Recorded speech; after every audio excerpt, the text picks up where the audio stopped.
굿모닝. 여기 오늘 일요일인데요. 하늘 보세요. 뿌옇죠? 비가 와서 그래요. 전형적인 밴쿠버의 겨울입니다. 밴쿠버 겨울은 이렇게 거의 일주일 내내 비가 와요. 일주일 내내 비가 와서 뭐 하나도 어색하지도 않습니다. 이쪽 양쪽으로 뻥 뚫려서 보면 초록이 온종일 비가 오는데, 이게 여기는 그 스노우 벨트라고 해서 그 일정한 고도를 넘어가면은 어떤 지역에서는 비가 오는데 어떤 지역에서는 눈이 오거든요. 좀 신기합니다. 겨울, 전형적인 겨울 날씨예요. 이렇게 이제 화면으로 보고 직접 와서 이렇게 밴쿠버를 보면은 공기도 정말 좋고 자연환경이 너무 아름다워서, 자, 이런 데 살면 얼마나 좋을까 싶거든요. 네, 좋습니다. 한 1년 정도 살기에는 좋은데요, 심심해요. 이거 있잖아요, 정말 아름답고 공기 좋은 감옥입니다. 한번 살아보세요. 사실 저희 밖에 우리 그 백야드에는요, 이게 이렇게 그 뜨거운 물이 그 온천처럼 이렇게 당기는, 그걸 뭐라 그러지? 그 자쿠지. 자쿠지가 있었어요. 뽀록뽀록 하는 거. 그런 게 볼 때 이 집 살 때 있었거든요. 근데 5년, 10년을 살아봐도 거기에 뜨거운 물 부어놓고 청승맞게 거기에 앉아서 청승맞다라는 말 자체가 조금 촌스러울지 몰라도 그 옆에 사람들도 이렇게 보면 보이는데 거기서 수영복 입고 거기서 그러고 있기가 그 영 남사스럽더라고요. 그래서 10년 동안 살면서 한 번도 써보지 못하고 그냥 파서 버렸습니다. 거기 그냥 메꾸고 그냥 바닥을 만들어 버렸습니다. 그러니까 문화가 서로 달라서 그런 것 같아요. 또 저기 이제 밖에 보면은 그 모닥불 피워놓을 수 있는 틀도 있고 그러잖아요. 근데 여름에 손님 왔을 때나 가끔, 그것도 한국에서 손님 왔을 때나 가끔 쓰지, 실제로 여기서 살면서 그거 쓸 일이 별로 없더라고요.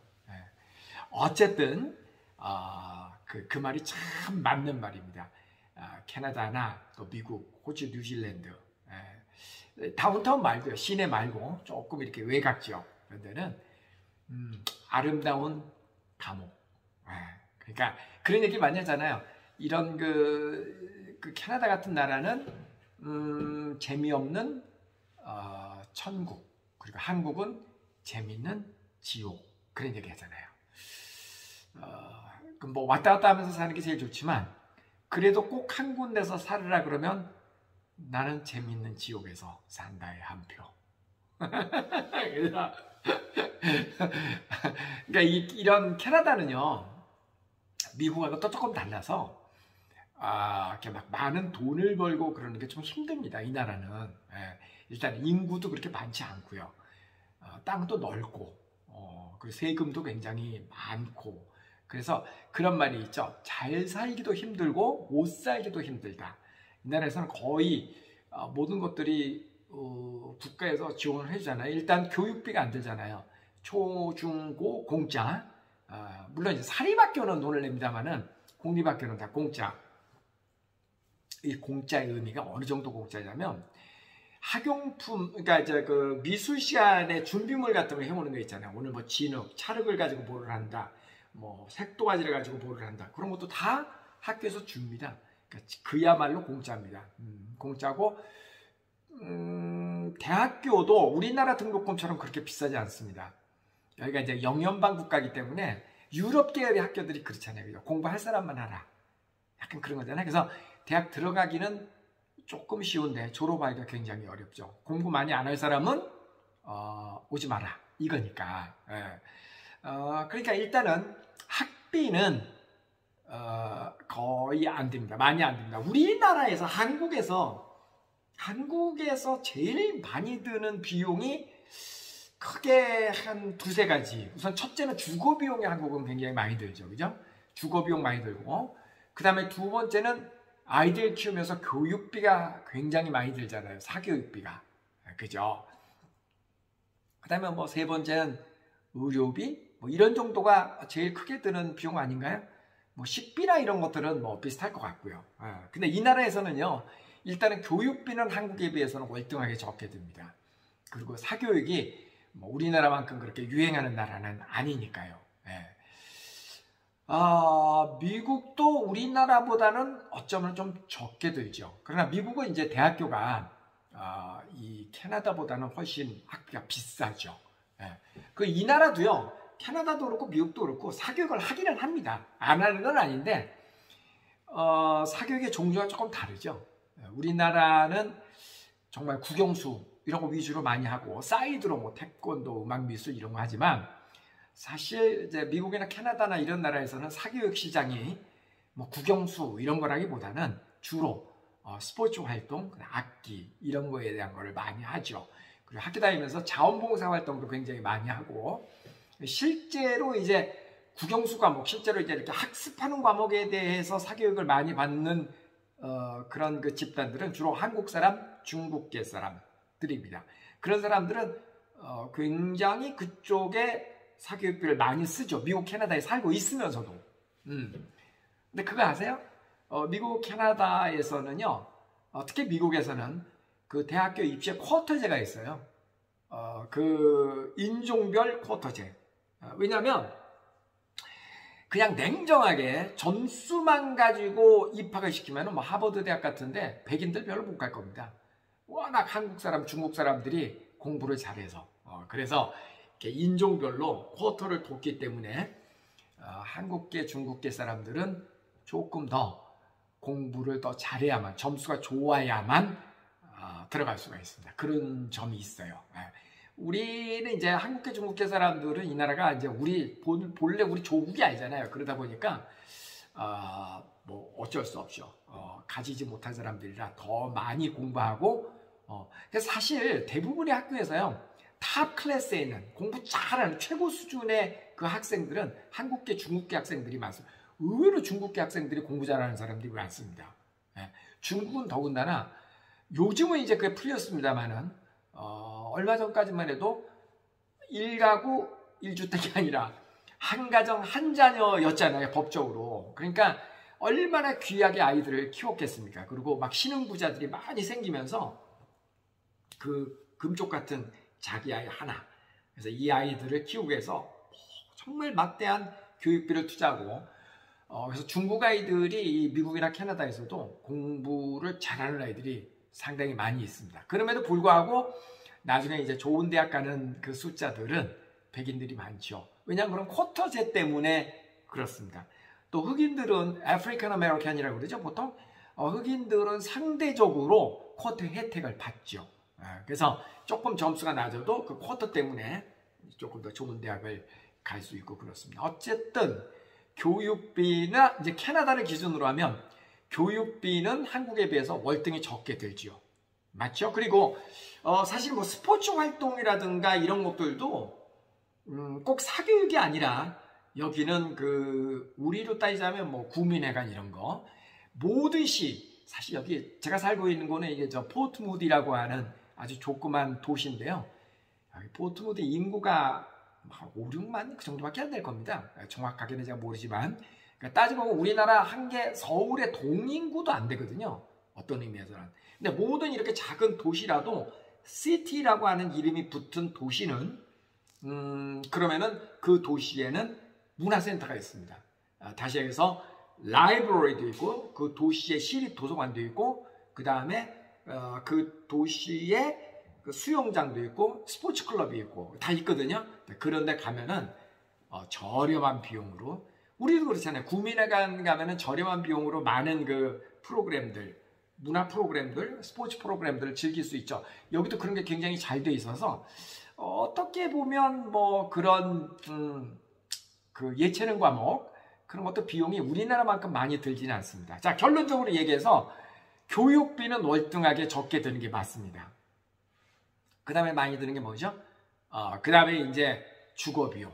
주거비용은 이 캐나다도 이 주거비용이 만만치 않습니다.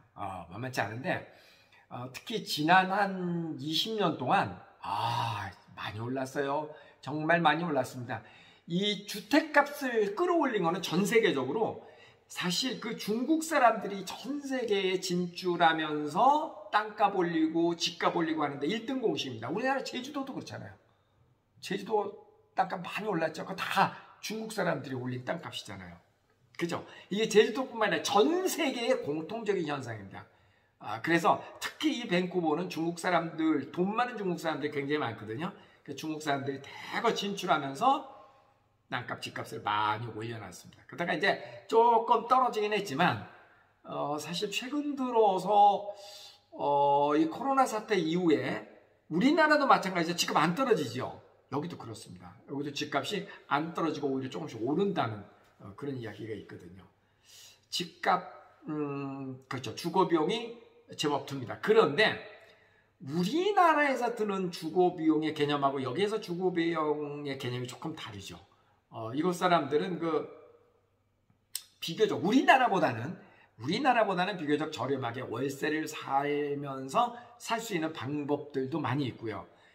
그 다음에 이제 연세 드신 분들은 그 시니어들에 의해서 국가에서 많은 정부 보조를 해줘서 그런 뭐 공공임대주택이죠. 예컨대 그런 것들도 잘 발달이 되어 있고 주거비용은 꽤 듭니다. 그래도 이 캐나다가 그러나 그럼에도 불구하고 그래도 한국보다는 여건이 좀 좋은 것 같더라.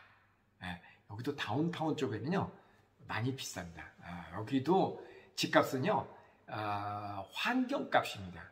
여기서 얘기하는 환경값은 뭐 나무 많이 있고 공기 좋고 그런 환경이 얘기하는 게 아니고 학군, 교육 수요, 얼마나 부자들이 많이 살고 있고 얼마나 교육에 대한 열정, 여기도 쉽게 해서 파락군이라는 게 있거든요. 그런 지역에 갈수록 집값이 비쌉니다. 차이 많이 납니다. 그 집값 차이가 그 학군에 따라서 차이가 굉장히 많이 납니다. 근데 저는 이번에 와서도 참 많이 느꼈는데 제가 여기 와갖고 여러분들이 그러셨잖아요. 어우 쌤 피부도 좀 좋아진 것 같고 사람이 좀 밝아진 것 같아요. 근데 느낍니다. 컨디션이 한국 서울에 살 때보다 많이 좋아졌습니다. 가장 큰 이유는 잠자리가 편해서 그렇습니다. 잠자리가 편한 게 와이프하고 같이 자니까 잠자리가 편하다? 땡! 그건 아니고 아주 자가격리 중 기간이라 방 따로 씁니다. 저 지금 자가격리 기간이에요. 언제까지? 이제 오늘이 8일째예요. 그러니까 좀 더 걸려요. 그게 아니고 진짜 공기가 좋더라고요. 이 캐나다가 그건 신비로운데요.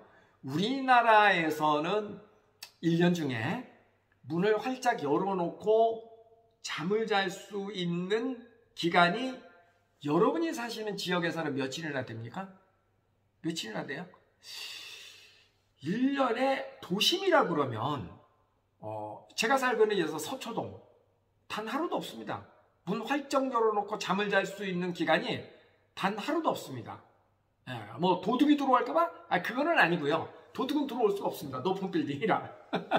그건 아니고 첫째, 공기가 매연이 많으니까 먼지가 많으니까 시내니까 문을 열어놓고 자기에는 좀 부담스럽죠. 먼지 때문에. 그게 첫째 일고 그 다음 두 번째, 한여름은 푹푹 찌잖아요. 겨울은 춥잖아요. 그러니까 문 열어놓고 잘 수가 없지. 여름은 막 습도가 높잖아요. 그러니까 안 되지. 그죠? 그러면 먼지, 미세먼지 같은 거를 생각하지 않는다고 치더라도 1년에 과연 며칠이나 문을 열어놓고 잠을 잘 수 있어요? 잠잘 수 없죠. 거의 없죠. 만약에 그런 일반 이 아파트, 저처럼 아파트가 아니고 만약에 지방에 그냥 단독주택에 산들 문 열어놓고 잘 수 있나요? 두 가지 이유 때문에. 첫째는 도둑이 침범할까봐 문제 되죠, 그죠? 그러니까 꼭꼭 닫고 자야지. 그럼 또 하나는 벌레 들어올까봐, 그죠? 그러니까 습하지 않더라도. 근데 여기는요 정말 신기한 게요. 제가 이렇게 문을 열어놓잖아요. 밖에 습도하고 실내 습도하고 동일합니다. 거의 1년 내내. 지금 비가 오잖아요. 비가 와도 여기는 습하지 않습니다. 밴쿠버는 곰팡이 없어요. 나는 그게 너무 신기하더라고. 아니 어떻게 곰팡이가 없지? 저렇게 비가 오는데. 겨울에는 저렇게 비가 와요. 근데 건조해요. 저렇게 비가 와도. 나는 그거 아직도 미스텍입니다. 그러니까 여름에도 그 건조해서 그런지 벌레가 별로 없어요. 생각보다. 벌레가 별로 없습니다. 그래서 우리는 웅덩이 같은데 이런 데 가면은 막 모기 이런 애벌레? 그런 거 있잖아요. 그러니까 벌레들이 막 이렇게 그런 게 없습니다. 이 캐나다는. 그래서 여름에는 열어놓고 잡니다. 문을. 그러니까 방충망 같은 것만 하나 이렇게 좀 있고 그러면은 그냥 문을 활짝활짝 열어놓고 자도 여기는 도둑 걱정은 거의 없는 것 같아요. 그 서양 이 미국 캐나다의 특징이에요. 뭐냐면 담장이 없어도 이게 눈에 보이지 않는 이 담장이 있어요. 그래서 외부인이 여기서 왔다 갔다 하거나 그런 게 주민들이 보면은요 경찰에 신고를 하거든요. 굉장합니다 그거. 그 주민들 다 알아요. 서로 누가 옆에 사는지 다 알고 인사하고 지내고 그러거든요. 비록 담장은 없어도. 여기 그렇습니다. 그러니까 이렇게 안전에 대해서는 크게 걱정하지 않습니다. 그 도둑 들어오고 이런 거는 별 걱정 안 합니다, 사실. 그러죠? 그 다음에 벌레 없어요. 벌레 거의 없습니다. 그렇죠? 습하지 않죠. 여름이나 겨울이나. 습하지 않아요. 그러니까 물을 열어놓고 잘 수 있는 기간이 꽤 오래돼요. 아주 추운 겨울, 또 아주 여름에도요, 습하지 않기 때문에 그늘로만 들어오면 시원하거든요. 그래서 대부분 밴쿠버의 이 거주 이런 집들은요, 그 에어컨이 없습니다. 요즘 이제 기후 변화 때문에 요즘은 조금 여름에 이렇게 온도가 기온이 좀 많이 올라가는 때가 조금 있어요. 그래서 요즘 짓는 집들은 에어컨을 이렇게 설치하는 집들이 조금 있습니다만은 대체로 에어컨이 있다고 하더라도 에어컨을 틀고 사는 날이 1년에 보름 안 됩니다. 그늘만 들어오면 그렇게 덥지 않기 때문에. 그러니까 날씨 하나는 세계 최고죠. 물론 여름 날씨가 겨울 날씨보다 월등히 좋고요. 겨울 날씨도 나쁘지 않습니다. 여기 지금 겨울이잖아요. 눈 거의 안 와요. 1년에 눈 와봐야 한 5번? 와도 그냥 1박 2일 지나면 그냥 다 없어집니다. 눈 거의 안 옵니다. 밴쿠버는. 그러니까 항상 겨울에도 그 마이너스, 그러니까 영하로 떨어지는 날이 거의 없습니다. 얼마나 좋아요. 비도 사납게 안 와요. 보슬보슬 이렇게 내리죠. 자, 그래서 이제 주거에 대해서 조금 이제 이야기를 했고요. 그 다음에 이제 의료비라는 게 있잖아요. 의료비. 와, 이거는 한국과 캐나다는 의료비에 관해서는 이게 한번 경쟁해 볼 만합니다. 한국은 의료비 저렴하기는 해요. 그러나 여전히 의료비 부담이 있지요. 상대적으로 저렴하기는 한 건 맞습니다. 그리고 한국은 비용보다도 퀄리티가 의료 기술이 참 좋습니다. 그리고 의료 서비스에 대한 접근성이 굉장히 좋습니다. 한국은. 그건 세계 최고입니다. 확실히 이건 인정합니다. 세계 최고의 그 의료 장비들이 한국에 다 집합해 있고, 그리고 누구나 돈만 내면 그렇게 비싸지 않은 비용으로 우리는 의료 혜택을 다양하게 받을 수 있습니다. 전 국민이. 와, 이거는 정말 압권입니다. 미국은 정말 아이러니한, 이해하기 힘든 나라죠. 오바마 케어가 그거였잖아요. 국민들 전부 다 의료보험으로 의료 혜택을 좀 받게 만나죠. 자, 한국을 쫓아가다가 그게 오바마 케어였는데 실패했잖아요. 그래서 여전히 지금도 미국민 전체의 50% 정도는 의료보험이 없습니다. 의료보험 없어요. 그리고 의료보험이 있다고 하더라도 수가가 굉장히 비쌉니다. 의료 수가가. 우리나라의 자동차 보험하고 비슷해요. 우리나라의 의료보험은 세금이죠. 자기의 소득과 연관이 되어 있잖아요. 그래서 돈을 많이 버는 사람은 보험료를 많이 내고, 돈을 조금 버는 사람은 조금 내고, 아주 안 버는 사람은 거의 안 내고, 우리는 그렇게 되어 있죠. 미국은 그렇지 않습니다. 미국은 자동차 보험하고 비슷합니다. 자동차 보험은 어떤 거예요? 사고를 많이 낸 사람이 보험료를 많이 내잖아요. 그죠? 그리고 얼마까지 보상을 해주고 이런 보험료가 높고, 미국은 그렇게 되어 있거든요, 보험료가. 그러니까 보험료가 상당히 비싸고, 보험을 든 사람도 전 국민의 절반밖에 안 되지만 그 절반 든 사람조차도 보험료가 굉장히 비쌉니다. 그리고 보험에 들어있어도 모든 게 다 커버가 되는 게 아니라 그럼에도 불구하고 또 지불하는 비용이 상당히 되거든요. 그러니까 미국은 의술은 좋은데 미국은 뭐 세계 최고의 뭐 수준이죠. 의료 그 기술은. 근데 이거에 비해서 국민들의 의료 접근성이 그다지 좋지 못합니다. 굉장히 의료 수가가 비싸고 한국은 의료 수가도 적당하고 미국에 비해서 월등히 저렴하고 그리고 접근성이 되게 좋고 기술이 뛰어나고 한국 의료 사업의 특징이고요. 캐나다는요 아주 좋은 게 하나가 있습니다. 그게 뭐냐면 전 국민이 공짜, 완벽한 공짜입니다.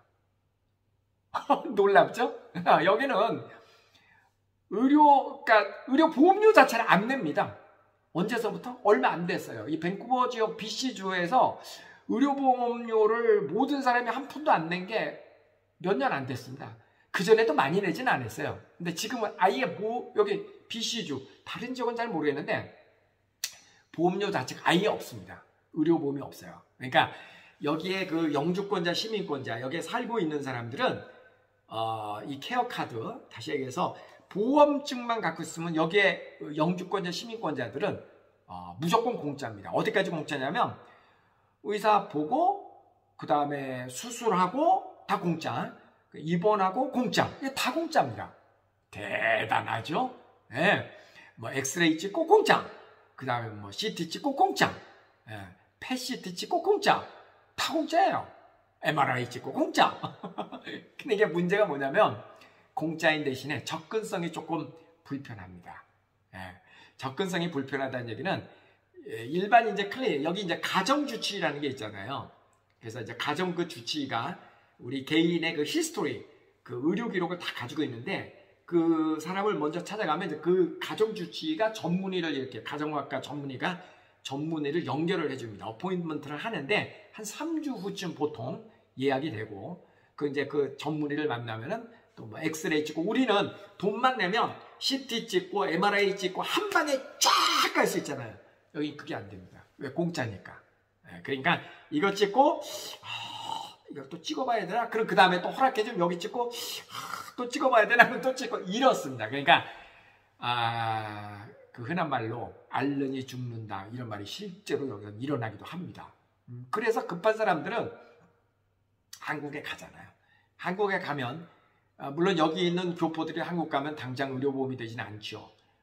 그렇지만 다 돈을 낸다고 하더라도 미국이나 이런 데서 치료받는 것에 비하면 월등히 저렴하니까 그래도 가는 겁니다. 그리고 여기 교포들도요.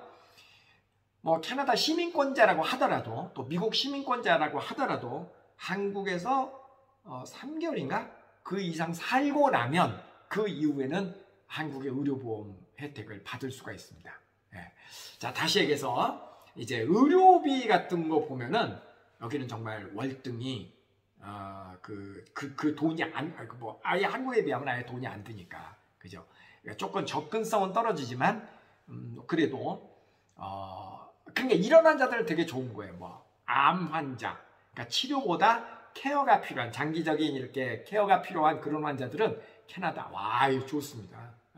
정말 그런 거 사회보장 제도가 잘 돼 있어서 그런 사람들은 뭐 깍듯이 돌아가시는 그 순간까지 이렇게 인간적인 대접을 받다가 그렇게 이제 하느님 곁으로 갈 수 있는 그런 시스템은 되게 잘 돼 있습니다. 단지 이제 급히 가서 무슨 수술하고 이런 것은 우리나라보다는 접근성이 좀 떨어진다. 여기 병원에 가보면은요, 병원 생김새가 좀 촌스럽습니다. 우리나라는 병원이 거의 좀 심하게 얘기하면 쇼핑센터 같이 화려하지 않나요? 그리고 무슨 주얼리 샵처럼 인테리어 끝내주잖아요. 우리나라는요 친절하고 그러니까 우리나라는 상당히 그런 부분은 미국식 그 시스템을 많이 도입을 한 겁니다. 거기에 미국도 상당히 그렇거든요. 왜냐하면 자본주의식 의료 시스템이니까. 그러니까 철저한 경쟁. 그러니까 우리나라도 상당히 그런 경쟁적 시스템인데 국가적인 제도가 이제 그 보험 제도가 세계적인 제도가 있어서 그 중간을 잘 매칭한 어쨌든 한국의 의료 시스템은 세계 최고예요. 그건 분명히 맞습니다. 자, 이제 정리해 보면 캐나다에 사는 거는 환경적으로 월등히 뛰어나고요. 그죠? 자연환경이라든가 생활환경 같은 거는 정말 월등히 뛰어납니다. 그리고 돈도 어떤 의미에서는 뭐 교육비라든가 의료비 월등히 한국보다 안 들고, 그 다음에 식비는요, 먹는 거에 대한 순수한 재료 비용은 그렇게 비싸지 않습니다. 여기가 여긴 재료 비용이 비싸지 않고, 그 다음에 이제 외식 비용은 우리나라도 강남 기준으로 하면은 여기가 오히려 더 쌀 수도 있습니다. 여기 인건비도요, 우리나라 인건비 절대 작지 않습니다. 절대 우리나라 인건비가 작지 않습니다. 우리나라는 뭐 선진국 뺨치는 수준이기 때문에 외식 비용도 여기가 그렇게 비싸게 느껴지지 않습니다. 한국이 어디에서 살다 왔느냐에 따라 다르지만 그런 것 같습니다. 그래서 전반적인 비용은, 세금은 일반적인 뭐 이 공산품이라든가 이런 물건 사는 데 드는 그 세금은 이제 12%가 대체로 붙으니까 그런 공산품 비용은 많이 비싸죠. 캐나다가. 왜 캐나다가 공산품 비용이 비싸냐면 인구에 비해서 그러니까 이렇게 어떤 물건이 들어와가지고 쟁겨놔야 되는 기간이 길잖아요. 여기 참 상가 쇼핑몰 같은 데 가보면은요, 이 사람들은 이렇게 하고 어떻게 먹고 살지? 할 정도로 한적합니다. 한적합니다. 그러니까 땅은 넓으니까 아마 상가는 굉장히 큰데 유동 인구가 별로 없어요. 그러니까 그 물건이 한 바퀴 돌고 빠지고 이렇게 순환이 되려면 얼마나 많은 시간이 걸리겠어요. 그죠? 그리고 여기도 시급이 비싼데요. 알바생들. 그러니까 거기다 세금 비싸죠. 그래서 공산품은 캐나다가 비쌉니다.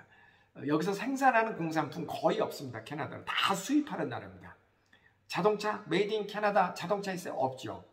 거의 없습니다. 거의 없습니다. 뭐 별로 없습니다. 그러니까 다 수입해서 쓰는 나라이기 때문에 그래서 그런 건 좀 비싸고, 그래서 참 아이러니하게요. 그 캐나다가 산유국이거든요. 기름이 이제 그 생산하는 방법이 여러 가지죠. 그러니까 뭐 전통적인 방법으로는 아라콘에서 이렇게 뭐 박아가지고 이렇게 뿜어내는, 그죠? 대륙분 뭐 이런 거, 그런 게 있고, 또 미국의 셰일 가스가 있죠. 암벽 사이로 그 셰일 그 층에서 뿜어내는 그런 그 기름이 있고. 근데 이제 캐나다는 샌드 오일이라고 해서 그 기름하고 이 모래가 막 섞여 있습니다. 그래서 이것을 이제 그 정제를 합니다. 그러니까 모래하고 기름을 분리해내는 거죠. 근데 이게 비용이 상당히 든다 그래요. 그래서 배럴당 $100 이상이 되어야 이제 경제성이 있다고 그래요. 어쨌든 캐나다는 상당한 산유국임에도 불구하고 세금이 많이 붙어서 그런지 기름값이 그렇게 싸진 않습니다. 그래서 미국 국경 지역에 있는 캐나다 사람들은 기름으로 미국 갔다고 옵니다. 여기서 40분만 지나면 그 미국 국경이거든요. 그러니까 그 지역에 사는 사람들은 그렇게 한다는 얘기입니다. 캐나다 기름값은 별로 싸지 않습니다. 물론 한국보다는 조금 싼데, 한국보다는 싸지만 예를 들어 일주일에 드는 기름값, 보통 사람들이 이제 출퇴근한다고 치면 그러면은 비슷합니다. 왜냐하면 거리가, 여기는 기본적으로 달리는 거리가 한국보다 멀기 때문에, 지역이 땅이 넓으니까. 그래서 그런 비용은 뭐 비슷하게 드는 것 같고요. 그 다음에 주택에 드는 우리나라 뭐 그런 비용들 있잖아요. 뭐라죠? 주민세? 뭐 1년에 집 갖고 있으면 내는 우리나라 뭐 종부세도 있고 뭐 전 잘 모릅니다. 그런 세금 있잖아요.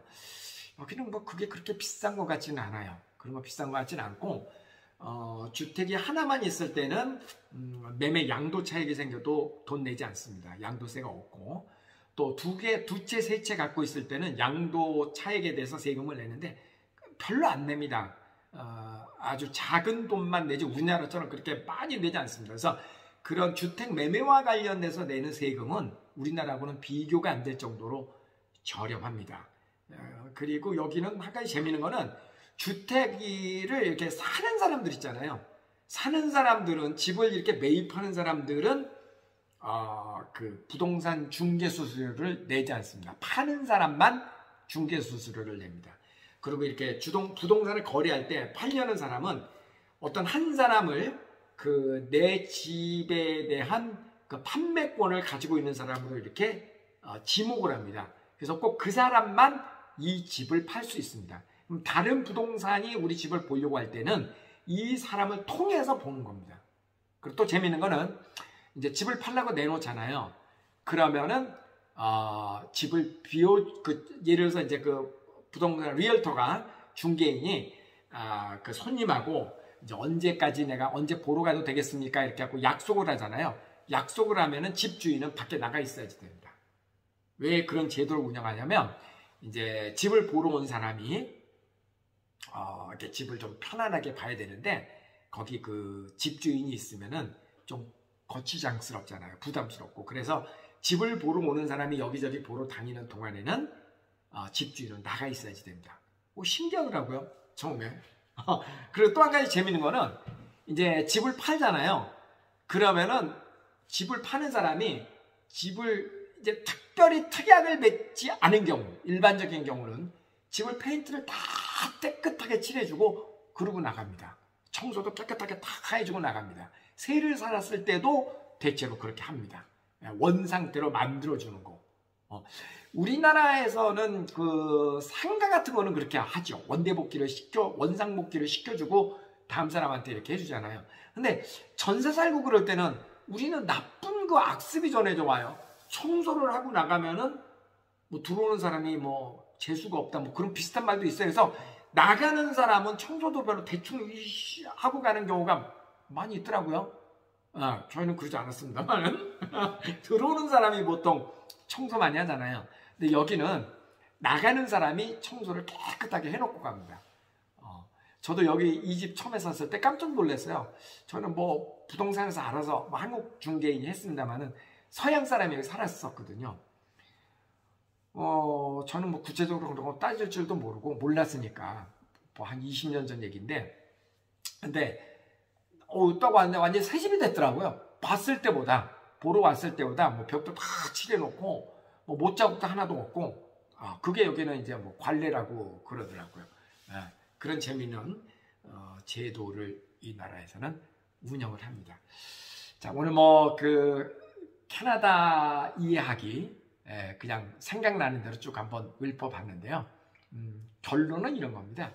어느 나라를 가든 다 장단점이 있다라는 겁니다. 여기에 와서 이렇게 그냥 쉬면서 지내기에는 참 좋은데, 여러분 지금 보시다시피 환경이 그런데 역시 캐나다도 비싼 지역은요, 이렇게 다운타운, 그렇죠? 그러니까 이렇게 직장의 접근성이 좋은 지역, 교통망이 좋은 지역, 학군이 좋은 지역, 또 그런 데들이 이제 뭐 쇼핑가도 가까이에 있고, 그리고 병원도 가까이에 있고, 이런 그 문화시설이 잘 돼 있고, 그죠? 그런 데가 역시 집값이 비싼 곳입니다. 뭐 세계 어디를 가나 다 마찬가지입니다. 그래서 이제 그런 데는 우리나라도 마찬가지고, 뭐 뉴욕도 마찬가지고, 어디나 다 마찬가지고, 그런 데는 조금 시끄럽잖아요. 아무래도 도심이니까, 그죠? 공기도 조금 안 좋고. 근데 밴쿠버가 그래도 다운타운이 참 월등하다고 생각되는 건요, 밴쿠버는 다운타운도 공기가 굉장히 좋습니다. 이유는 바다를 끼고 있잖아요. 그리고 스탠리 파크가 있잖아요. 그 유명한 스탠리 파크. 그래서 밴쿠버 다운타운에 있는 그 아파트들 다 보면은 바다가 쫙 내려다 보이고요. 공기도 굉장히 좋습니다. 그리고 앞에 나와도 쾌적한 그런 뭐 조깅할 수 있는 공간들도 되게 많고, 녹지가 굉장히 많고, 이게 그렇습니다. 그래서 다운타운에 있는 아파트들은 한국의 아파트보다 더 비쌀걸요? 굉장히 비쌉니다. 하여간 이 밴쿠버는 무엇보다 저는 미국하고 비교해서 이 밴쿠버라고 하는 곳은 마음이 참 편안한 곳이다. 미국인들은 이 콧대가 조금 높아서요, 조금 그런 게 있거든요. 나는 미국인이야 라는 거, 약간 고부스러운, 좀 부담스러운 그런 게 있어요, 미국 사람들은. 반면에 미국의 장점은 뭐냐면 세계 최고의 국가잖아요, 그죠? 예, 세계를 이끌어가는 정치, 경제, 문화 모든 거에 그 1번지잖아요. 그러니까 역동성이 있습니다, 미국은. 그래서 어떤 의미에서요, 젊은이들, 대학교, 그 다음에 뭐 20대, 30대 이렇게 한참 일할 나이의 젊은이들은 저는 미국 가서 사는 게 맞다고 봐요. 예, 세계 최고의 기업들은 전부 다 미국에 있거든요. 캐나다는요, 별로 그렇게 내놓을 만한 기업이 없습니다. 캐나다 주식시장에서 상위권 그룹에 속하는 기업은요, 그냥 뭐 오일 컴퍼니, 여기 산유국이라 그러잖아요.